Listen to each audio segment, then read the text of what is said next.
Hi everyone, in today's video I'm gonna talk about serverless.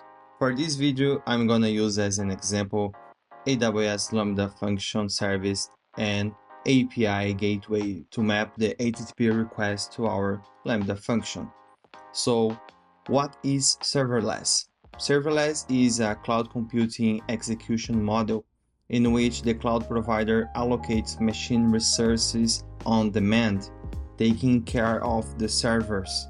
Servers are still used by the cloud service providers to execute code for developers.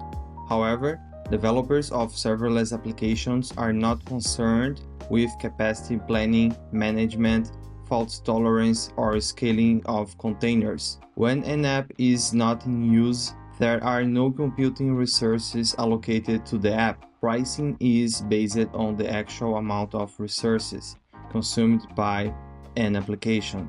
Serverless computing can simplify the process of developing code into production.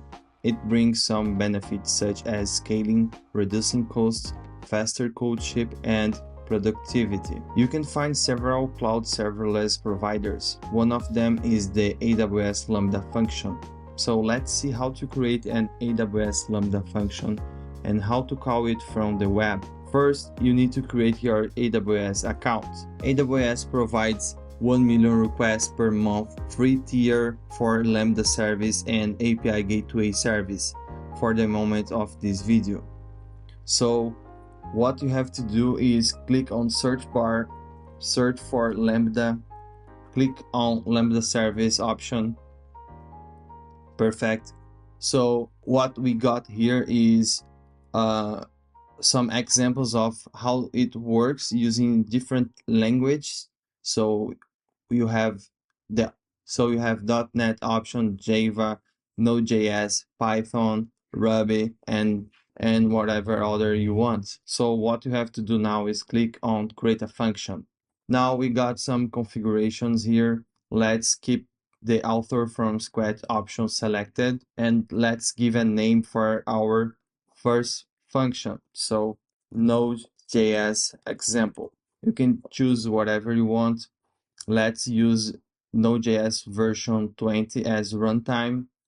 Keep this architecture, and in the bottom, click on create function button.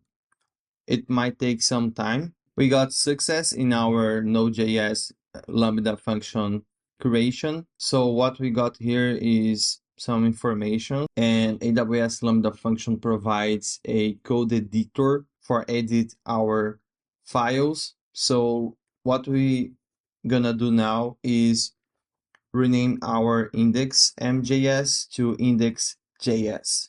Let's get rid of this code and let's create another one. I want to say exports handler is going to receive a async function, and this async function is going to receive as parameter an event, and we're going to return an object with status code 200, and our body is going to be a string. So JSON string file, let's say Node.js AWS Lambda function. Perfect.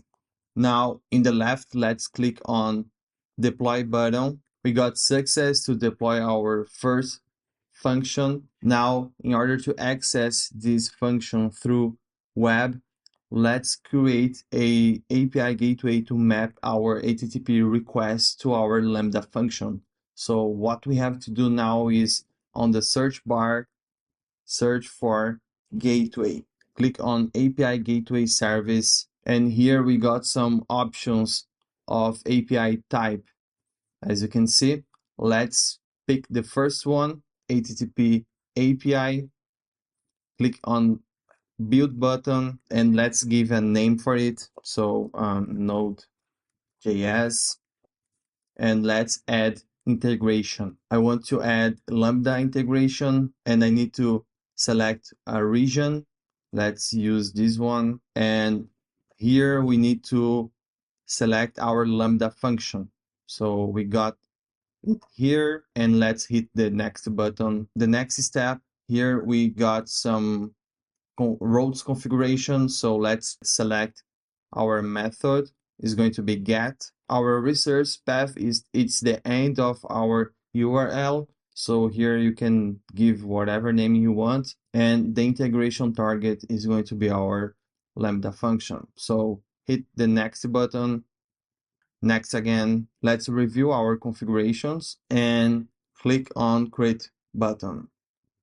It might take some time and we got success. Now let's head back to our Lambda function. So on the search bar, search for Lambda, click on Lambda service, click in our Lambda function name. And as you can see here, we got our overview and we got our API gateway integrated with our Node.js function. So now click on API gateway. And as you can see here, we got a API endpoint provided by our API gateway. Let's click on this API endpoint and we got our Node.js AWS Lambda function string here. So now let's make some change in our code just to test our deploy. Let's modify our string. Let's add some string and let's click on the deploy button on the left. It might take some time. We got success here. Let's head back to our URL.